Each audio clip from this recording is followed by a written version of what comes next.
आज हम बात करेंगे अमिताभ बच्चन, जो कि किसी 60, 70, 80, 90 4 दशक से शहंशाह कहलाते हैं।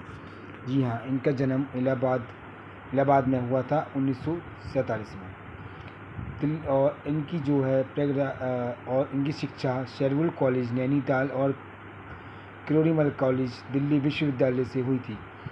उनका फिल्मी करियर 1969 में मृणाल सेन की फिल्म भुवन सोम में एक स्वरवाचक के रूप में हुआ था।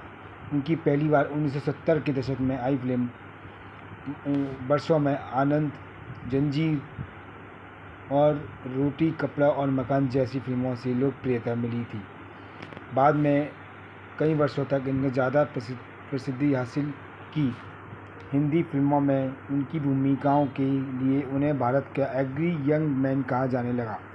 उन्होंने 1970 के दशक में से 1980 के दशक तक लगातार सर्वाधिक कमाई करने वाली भारतीय फिल्मों का अभिनय किया, जैसे कि दीवार, शोले, कभी कभी, हेरा फेरी, अमर अकबर एंथोनी, परवरिश, कसमें वादे, डॉन, त्रिशूल, मुकद्दर का सिकंदर, सुहाग, दोस्ताना, नसीब, लावारिस, नमक हलाल, अंधा कानून, कुली, शराबी और मर्द।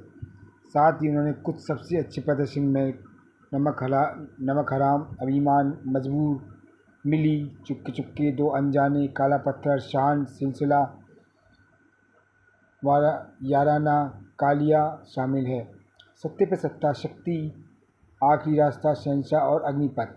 1990 के दशक में अभिनय में ब्रेक लगने के बाद 2000 में शाहरुख खान बॉलीवुड के किंग जो शाहरुख खान है, उनके साथ उन्होंने करी थी मोहब्बतें के साथ अपनी पुनः शुरुआत करी। तब उन्होंने कभी खुशी कभी गम, आंखें, बागवान, खाकी, ब्लैक जैसी फिल्मों का अभिनय किया। उसके बाद उन्होंने बंटी और बबली, सरकार, कभी अलविदा ना कहना, भूतनाथ, चीनी कम, पा, पिकू, पिंक, बदला, ब्रह्मशस्त्र, बाग में एक शिव और काल्की 2098 ईस्वी। पिकू के लिए उन्हें सर्वश्रेष्ठ अभिनेता का चौथा राष्ट्रीय पुरस्कार जीता, जिससे वह ऐसा करने वाले एकमात्र अभिनेता बन गई।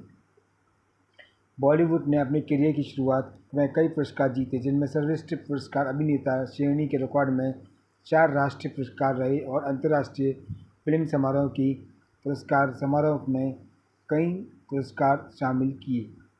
जी हाँ, और इन्होंने नाटक में अपनी अभिनय के अलावा बच्चन ने एक पार्श्व गायक, फिल्म निर्माता और टेलीविज़न प्रस्तुतकर्ता के रूप में काम किया था।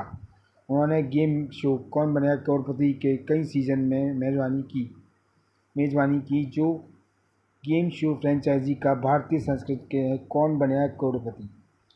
उन्होंने 1980 के दशक में कुछ समय के लिए राजनीति में भी प्रवेश किया। बच्चन ने मानवीय कार्यों में भी शामिल रहे और वे भारत में एक प्रमुख ब्रांड एंडोसर हैं। भारतीय उपमहाद्वीप में उन्होंने दक्षिण एशियाई प्रवासियों के साथ साथ अफ्रीका, दक्षिण अफ्रीका, पूर्वी अफ्रीका और मॉरिशस, मध्य पूर्व, विशेष रूप से मिस्र और यूनाइटेड किंगडम, रूस, मध्य एशिया, कैरिबियन, गुयाना, सूरीनाम और त्रिनिदाद और टोबैगो, ओशियनी, फिजी, ऑस्ट्रेलिया और न्यूजीलैंड, कनाडा और संयुक्त राज्य अमेरिका सहित अन्य बाज़ारों से बड़ी संख्या में विदेशी अनुमति प्राप्त की। अगर हम इनके पारिवारिक जन्म की बात करें तो बच्चन के माता पिता की शुरुआत का नाम बच्चन के माता पिता शुरू में उनका नाम इंकलाब, हिंदुस्तान में क्रांति रखने वाले थे, जो भारतीय स्वतंत्रता संग्राम के दौरान प्रचलित वाक्यांश इंकलाब जिंदाबाद, क्रांति अमर रहे से प्रेरित था।